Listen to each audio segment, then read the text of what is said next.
ಭಗವಂತ ಸಾಧನೆ ಮಾಡುವ ಜೀವರಿಗೆ ಅನೇಕ ಮಾರ್ಗಗಳನ್ನ ತೋರಿಸಿದ್ದಾನೆ. ಅನೇಕವಾದ ಮಾರ್ಗಗಳನ್ನ ದೇವರು ತೋರಿಸಿದ್ದಾನೆ. ಅದು ಸಾಧನೆ ಮಾಡಬೇಕಾದರೆ ನಮಗೆ ಮುಖ್ಯವಾದ ಶರೀರ ಬರಬೇಕು. ಶರೀರ ಇಲ್ಲದೆ ಸಾಧನೆ ಮಾಡ್ಲಿಕ್ಕೆ ಆಗುವುದಿಲ್ಲ. ಜೀವರಿಗೆ ಭೌತಿಕ ಶರೀರ ಇದ್ದರೆ ಸಾಧನೆ ಮಾಡ್ಲಿಕ್ಕೆ ಬರುತ್ತೆ. ಇಲ್ಲಾಂದ್ರೆ ಶರೀರ ಇಲ್ಲ ಅಂದ್ರೆ ಸಾಧನೆ ಆಗುವುದಿಲ್ಲ. ಅಂತ ಶರೀರವನ್ನ ದೇವರು ಕೊಡ್ತಾನೆ. ಆ ಶರೀರವೇ ಮನುಷ್ಯ ಶರೀರ.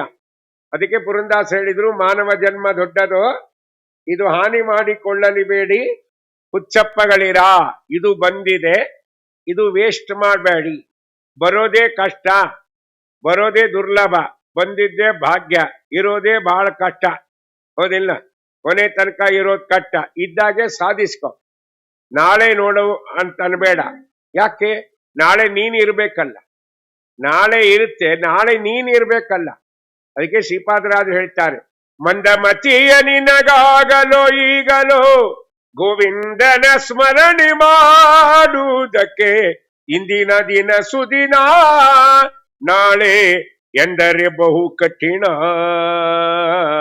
ಇವತ್ತು ಸುದಿನ, ಯಾಕೆ ನೀನು ಬದುಕಿದ್ದು.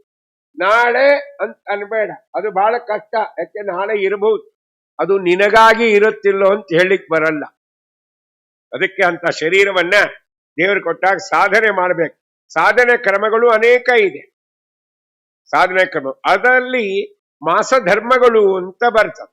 ಈಗ ಜಪ ಮಾಡುವುದು ಸಾಧನೆ, ನಿತ್ಯ ಕರ್ಮಾನುಷ್ಠಾನವನ್ನು ಮಾಡುವುದು ಸಾಧನೆ, ಪಾರಾಯಣವನ್ನ ಮಾಡುವುದು ಸಾಧನೆ, ತೀರ್ಥಕ್ಷೇತ್ರಗಳನ್ನ ಚರಿಸುವುದು ಸಾಧನೆ, ಉಪವಾಸ ವೃತ ನಿಯಮಗಳನ್ನು ಮಾಡುವುದು ಸಾಧನೆ, ಸಜ್ಜನರ ಸಹವಾಸ ಮಾಡುವುದು ಸಾಧನೆ, ಶಾಸ್ತ್ರವನ್ನ ಶ್ರವಣ ಮಾಡುವುದು ಸಾಧನೆ, ಶಾಸ್ತ್ರವನ್ನ ಅಧ್ಯಯನ ಮಾಡುವುದು ಅದು ಒಂದು ಸಾಧನೆ. ಇವೆಲ್ಲವೂ ಸಾಧನೆ ಒಳಗೆ ಸೇರ್ತದೆ. ಆದರೆ ದೇವರು ಆಯಾ ಕಾಲದಲ್ಲಿ ಆಯಾ ಮಾಸ ಧರ್ಮಗಳು ಅಂತ ಮಾಡಿದ್ದಾನೆ.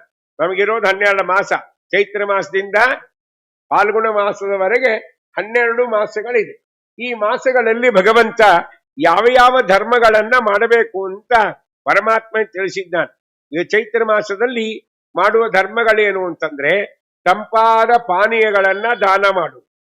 ಅದು ವಿಶೇಷವಾದ ಫಲಕ್ಕೆ ಕಾರಣ. ಅಲ್ಲಿ ಚೈತ್ರ ಮಾಸದಲ್ಲಿ ಮಾಡೋ ಧರ್ಮ ಅದು ಒಂದು. ತಂಪಾದ ಪಾನೀಯಗಳು ಮಾಡಬೇಕು. ಯಾಕೆ ಅಂದ್ರೆ ಆಗ ಬಿಸಿಲು ಕಾಲ ಅಲ್ವಾ, ಆದ್ದರಿಂದ ತಂಪಾದ ಪಾನೀಯಗಳನ್ನು ದಾನ ಮಾಡಿದರೆ ಆ ಸ್ವೀಕಾರ ಮಾಡಿದಂತಹ ವ್ಯಕ್ತಿಗಳಿಗೆ ಸಂತೋಷ ಆಗತ್ತೆ. ಯಾರು ಅದನ್ನು ಸ್ವೀಕಾರ ಮಾಡ್ತಾರೋ ಅವರಿಗೂ ಸಂತೋಷ ಆಗತ್ತೆ. ಆದ್ರಿಂದ ದೇವರಲ್ಲಿ ಹೇಳಿದ್ದಾನೆ. ಅದಕ್ಕೆ ನಾವು ಸಾಮಾನ್ಯವಾಗಿ ವಸಂತ ಋತುವಿನಲ್ಲೆಲ್ಲ ಮಾಡೋದೇನು, ಚೈತ್ರ ವೈಶಾಖದಲ್ಲಿ ಪಾನಕ ದಾನ ಮಾಡ್ತಾರೆ, ನೀರು ಮಜ್ಜಿಗೆಯನ್ನ ದಾನ ಮಾಡ್ತಾರೆ. ಇಲ್ಲ? ಪಾನಕ, ನೀರು ಮಜ್ಜಿಗೆ, ಕೋಸಂಬರಿ ಮೊದಲಾದವುಗಳನ್ನ ದಾನ ಮಾಡ್ತಾರಲ್ವಾ. ಇದನ್ನ ದಾನ ಮಾಡಬೇಕು ಅಂತ ಭಗವಂತ ಆ ಧರ್ಮಗಳನ್ನು ಹೇಳಿದ್ದಾರೆ. ಅದೇ ರೀತಿಯಾಗಿ ಧನುರ್ಮಾಸದಲ್ಲಿ ಯಾವ ದಾನವನ್ನ ಮಾಡಬೇಕು? ಎಲ್ಲ ಮಾಸಗಳಲ್ಲಿ ಧನುರ್ಮಾಸ ಶ್ರೇಷ್ಠ ಅಂತ ಹೇಳಿದ್ದಾರೆ. ಯಾಕೆ? ಇದಕ್ಕೊಂದು ವಿಶೇಷವಾದ ಸ್ಥಾನಮಾನ ಇದೆ ಧನುರ್ಮಾಸದಲ್ಲಿ.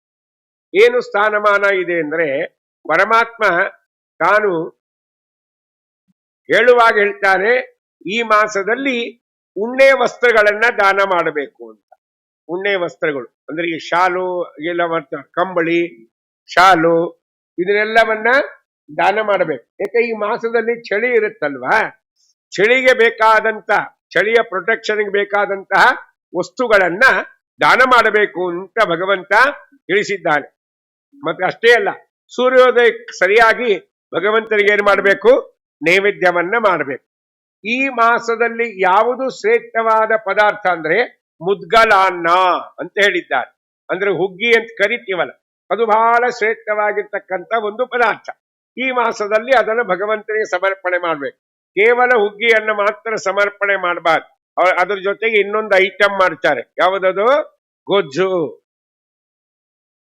ಅದರಲ್ಲಿ ಮತ್ತೆ ಡಿಸ್ಕಸ್ ಇದೆ. ಮಾವಿನಕಾಯಿ ಗೊಜ್ಜು ಮಾಡ್ಬೇಕು, ಲಿಂಬೆ ಹಣ್ಣಿನ ಗೊಜ್ಜು ಮಾಡ್ಬೇಕು, ಇದೊಂದು ಪದ್ಧತಿ ನಮ್ಮಲ್ಲಿ, ಹೌದಿಲ್ಲ? ಆದ್ರೆ ಗೊಜ್ಜು ಮಾಡೋದು ಮತ್ತು ಬಿಸಿ ಕಷಾಯವನ್ನ ದೇವರಿಗೆ ಸಮರ್ಪಣೆ ಮಾಡಬೇಕು ಅಂತ ಹೇಳಿದ್ದಾರೆ. ವೀಳ್ಯದೆಲೆ, ಅಡಿಕೆ ಸಮರ್ಪಣೆಯನ್ನ ದೇವರಿಗೆ ವಿಶೇಷವಾಗಿ ಮಾಡಬೇಕು. ಮುದ್ಗಲನ್ನ ಮತ್ತು ನಾವು ಮಾಡೋದೇನು? ಗೊಜ್ಜು, ಆಮೇಲೆ ಕಷಾಯ, ವೀಳ್ಯದೆಲೆ, ಅಡಿಕೆ, ಮತ್ತು ದಾನ ಕೊಡುವಾಗ ಬ್ರಾಹ್ಮಣರಿಗೆ ಕಂಬಳಿಯನ್ನ ದಾನ ಮಾಡಬೇಕು ಅಂತ ಹೇಳಿದ್ದಾರೆ. ಶಾಲುಗಳನ್ನ ದಾನವನ್ನ ಮಾಡಬೇಕು. ನಾವು ದಾನ ಮಾಡಿ ಕೊಟ್ರೆ ಅದೇನಾಗುತ್ತೆ, ಮೇಲೆ ನಮಗೆ ಅದೆಲ್ಲ ಕೊಡ್ತಾರೆ. ನಾವಿಲ್ಲೇನ್ ದಾನ ಮಾಡ್ತೇವೆ ಅದು ಮೇಲೆ ನಮಗ್ ಕೊಡ್ತಾರೆ. ನಾವಿಲ್ಲೇನ್ ದಾನ ಮಾಡುವುದಿಲ್ಲ ಅದು ಯಾವುದನ್ನು ಕೊಡುವುದಿಲ್ಲ. ಅದಕ್ಕೆ ಯಮಪಟ್ಟಣಕ್ಕೆ ಹೋಗ್ಬೇಕಾದ್ರೆ 16 ಪಟ್ಟಣಗಳನ್ನ ದಾಟಿಕೊಂಡು ಹೋಗ್ಬೇಕು ಅಂತ ಗರುಡ ಪುರಾಣ ಹೇಳಿದ್ದಾರಲ್ವಾ. ಮಧ್ಯೆ ಎಂತ ದಾರಿ ಬರುತ್ತೆ ಅಂದ್ರೆ ವಿಚಿತ್ರವಾದ ಬಿಸಿಲು, ನೆಲ ಬಹಳ ಸುಡ್ತಾ ಇರ್ತದಂತ. ದ್ವಾದಶಾದಿತ್ಯರು ಏಕಕಾಲಕ್ಕೆ ಉದಿಸಿದಾಗ ಯಾವ ಮಟ್ಟದ ಬಿಸಿಲು ಇರ್ಬೇಕಲ್ಲ, ಆ ಬಿಸಿಲು ಅಂತ ಪ್ರದೇಶ ಬರುತ್ತಂತಲ್ಲಿ. ಅವಾಗ ರಿಸ್ಕೋಲ್ ಕರ್ಕೊಂಡು ಹೋಗ್ತಾರೆ, ನಡೀತಾ ಕರ್ಕೊಂಡು ಹೋಗ್ತಾರೆ. ಮೇಲೆ ಓಲಾ, 2 ವೀಲರು, ಕಾರು ಏನಿಲ್ಲ, ಅಲ್ಲಿ ನಡ್ಕೋತೆ ಹೋಗ್ಬೇಕು. ಅದಕ್ಕೆ ಸೂರ್ಯದಾಸ್ ಹೇಳ್ತಾರೆ, ಯಹಾ ಹಾತಿ ಹೈ, ಯಹಾ ಗೋಡಾ ಹೈ, ವಹಾ ಪೈದಲಿ ಜಾನಾ ಹೈ ಅಂತಾರೆ. ಇಲ್ಲಿ ಆನೆ ಇರಬಹುದು, ಇಲ್ಲಿ ಒಂಟೆ ಇರಬಹುದು, ಇಲ್ಲಿ ರಥ ಇರಬಹುದು, ಅಲ್ಲಿ ಮಾತ್ರ ಹೆಂಗ್ ಹೋಗ್ಬೇಕು, ನಡ್ಕೋತೆ ಹೋಗ್ಬೇಕು. ವಹಾ ಪೈದಲಿ ಜಾನಾ ಹೈ ಅಂತ. ಆದ್ದರಿಂದ ಅಲ್ಲಿ ನಡ್ಕೋತ್ ಕರ್ಕೊಂಡು ಹೋಗುವಾಗ ಬಿಸಿಲು ಪ್ರದೇಶ ಬರುತ್ತಲ್ಲ, ಸುಮ್ಮನೆ ಕೇಳಿ ಸಂತೋಷ ಪಡ್ರಿ, ನಾ ಹೇಳಿ ಸಂತೋಷ ಪಡ್ತೇನೆ, ಮುಂದೆ ಏನಾಗ್ತದಾಗಲಿ, ಹೌದೇ ಇಲ್ಲ. ಅಲ್ಲೇ ಹೋದಾಗ ನಮಗೇನು ನೆನಪಿರಂಗಿಲ್ಲ. ಅದಕ್ಕೆ ಅಂತ ಬಿಸಿಲು ಪ್ರದೇಶ ಬಂದಾಗ ನಾವು ಸುಡ್ತದೆ ಕಾಲು ಅಂತ ಒದ್ದಾಡ್ತಾ ಇರುವಾಗ ನಾವೇನಾದ್ರೂ ವೈಶಾಖ ಮಾಸದಲ್ಲಿ ಚಪ್ಪಲಿಯನ್ನ, ಪಾದರಕ್ಷೆಯನ್ನ, ಛತ್ರಿಯನ್ನ ದಾನ ಮಾಡಿದ್ರೆ ಅವಾಗ ಅದನ್ನ ಅಲ್ಲಿ ಕೊಡ್ತಾರಂತೆ. ತಗಪ್ಪ ಹಾಕೋ, ನೀನ್ ದಾನ ಮಾಡಿದ ಪುಣ್ಯ ಇದೆಯಲ್ಲ, ನೀನು ಹಾಕೊಂಡು ಸುಲಭವಾಗಿ ನಡಿ ಅಂತ ಕೊಡ್ತಾರೆ. ತಲೆ ಮೇಲೆ ವಿಶೇಷವಾದ ಬಿಸಿಲು ಇರ್ತಾರ, ಛತ್ರಿಯನ್ನ ದಾನ ಮಾಡುದು. ಕೆಲವರು ಮಾಡ್ತಿರ್ತಾರೆ, ಛತ್ರಿ ಒಬ್ಬರಿಗೆ ಚಪ್ಪಲಿ ಒಬ್ಬರಿಗೆ ದಾನ ಮಾಡ್ತಾರೆ. ಹಂಗ್ ಮಾಡಬಾರ್ದು ಅಂತ ಹೇಳಿದ್ದಾರೆ. ಛತ್ರಿ ಚಪ್ಪಲಿ ಏನ್ ಮಾಡ್ಬೇಕು, ಒಬ್ಬರಿಗೆ ದಾನ ಮಾಡಬೇಕು. ಆ ಮಾಸದಲ್ಲಿ ವಿಶೇಷ ಹಿಂಗೆಲ್ಲ ಹೇಳ್ತಾ ಬಂದಿದ್ದಾರೆ. ಧನುರ್ಮಾಸದಲ್ಲಿ ಕಂಬಳಿಯನ್ನ ದಾನ ಮಾಡುವುದು, ಶಾಲನ್ನ ದಾನ ಮಾಡುವುದು, ಉಣ್ಣೆ ವಸ್ತ್ರಗಳನ್ನ ದಾನ ಮಾಡುವುದು, ದೇವರಿಗೆ ಪದಾರ್ಥಗಳಲ್ಲಿ ಮುದ್ಗಲಾನ್ನವನ್ನು ಮಾಡಿ ಸಮರ್ಪಣೆ ಮಾಡುವುದು, ಬ್ರಾಹ್ಮಣರ ಸುವಾಸನೆ ಭೋಜನವನ್ನ ಸಕಾಲಕ್ಕೆ ಮಾಡಿಸುವುದು, ಧನುರ್ಮಾಸದ ನೇಮದಂತೆ ಮಾಡಿಸುವುದು. ಸೂರ್ಯೋದಯಕ್ಕೆ ನೈವೇದ್ಯ ಮಾಡೋದು, ತಕ್ಷಣ ಏನಾಕೋದು, ಬ್ರಾಹ್ಮಣ ಸುವಾಸನೆಗೆ ಭೋಜನವನ್ನ ಮಾಡಿಸಬೇಕು. ಮಾಡಿಸುವಾಗ ಮುಖ್ಯವಾಗಿ ಮುದ್ಗಲಾನ್ನ, ಅನೇಕವಾದ ಪದಾರ್ಥಗಳು. ಇನ್ನೊಂದು ಹೇಳ್ತಾರೆ, ಧನುರ್ಮಾಸದಲ್ಲಿ ಇನ್ನೊಂದು ಏನು ವಿಶೇಷ ಅಂದ್ರೆ ದೋಸೆ ಮಾಡಿಸಬೇಕು ಅಂತ ಹೇಳ್ಯಾರ. ಮತ್ತೆ ಇಲ್ಲಿ ಮಾಡಿಸ್ಯಾರಂತ ಯಾರು ಕೇಳಬೇಡ್ರಿ. ಮತ್ತ ಓ ಹೌದೇನ್ರಿ ನೀವು ಹೇಳಿರ್ತೀರಿ, ದೋಸೆ ಮಾಡ್ಬೇಕು ಅಂತ ಹೇಳಿದ್ದಾರೆ. ಬೆಣ್ಣೆ ಜೊತೆಗೆ ದೋಸೆಯನ್ನ ಬಡಿಸಿದ್ರೆ ವಿಶೇಷವಾದ ಫಲ ಅಂತ ಹೇಳಿದ್ದಾರೆ.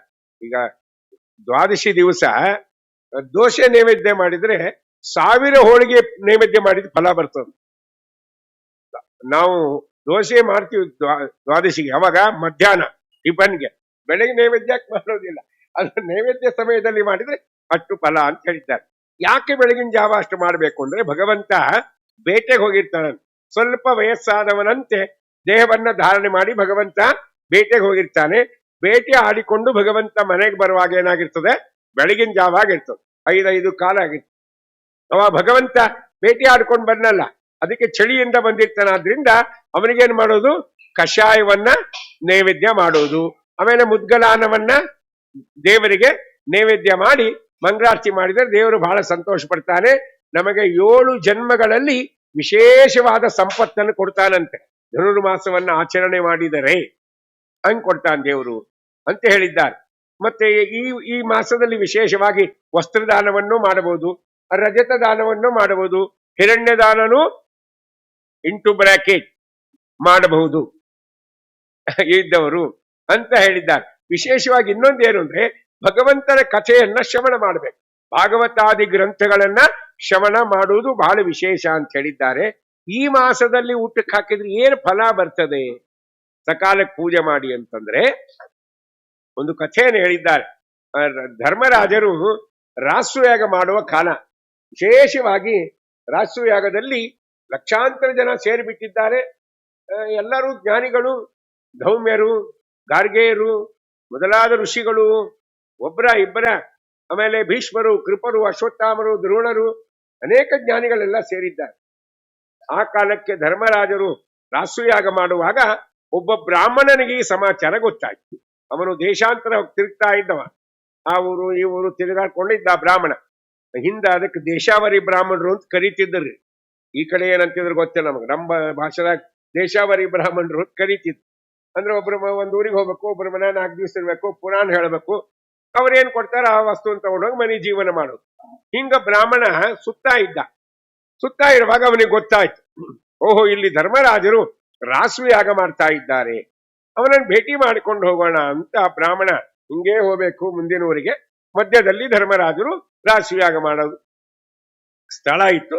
ಆ ಬ್ರಾಹ್ಮಣ ಬಂದು ಒಳಗಡೆ ಹೋದಾಗ ಧರ್ಮರಾಜರು ಕೃಷ್ಣ ಇಬ್ರು ನಿಂತಿದ್ದಾರೆ. ಬ್ರಾಹ್ಮಣರನ್ನು ಸ್ವಾಗತ ಮಾಡ್ತಾನೆ. ಧರ್ಮರಾಜನು ಮಾಡಿದ, ಕೃಷ್ಣನು ಸ್ವಾಗತ ಮಾಡಿದ. ಬಂದಿದ್ದು ಬಹಳ ಸಂತೋಷ ಅಂತ ನಮಸ್ಕಾರ ಮಾಡಿದ್ದಾರೆ ಬ್ರಾಹ್ಮಣರಿಗೆ. ಒಳ್ಳೆ ಆಸನ ಕೊಟ್ಟು ಧರ್ಮರಾಜ ಬ್ರಾಹ್ಮಣರನ್ನ ಕೂಡಿಸಿದ್ದಾನೆ. ಬಹಳ ಸಂತೋಷ ತಾವು ಬಂದಿದ್ದು ಅಂತ ಹೇಳಿ ಅಂದ. ನೀವು ಬಂದಿದ್ರಿಂದ ನಾನು ಧನ್ಯನಾದೆ, ನಾವು ಮಾಡುವ ಕಾರ್ಯ ಭಗವತ್ ಪ್ರೀತಿ ಆಗಿದೆ ಅಂತ ನಾನು ಭಾವಿಸ್ತೇನೆ ಅಂತ ಅಂದ. ಆಯ್ತಪ್ಪ, ಬಹಳ ಸಂತೋಷ, ನೀನು ಮಾಡುವ ಸಮಾಚಾರ ಗೊತ್ತಾಯ್ತು, ಅದಕ್ಕೆ ನಿನ್ನ ನೋಡ್ಕೊಂಡು ಹೋಗೋಣ ಅಂತ.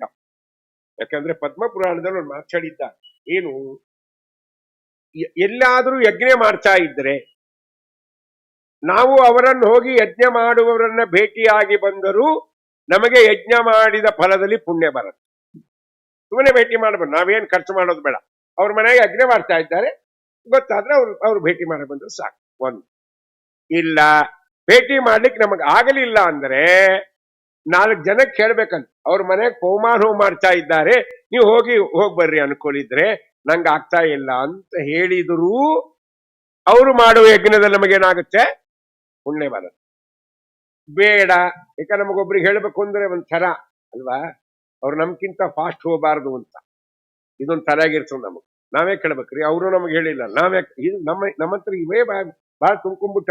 ಹೌದೇ ಇಲ್ಲ?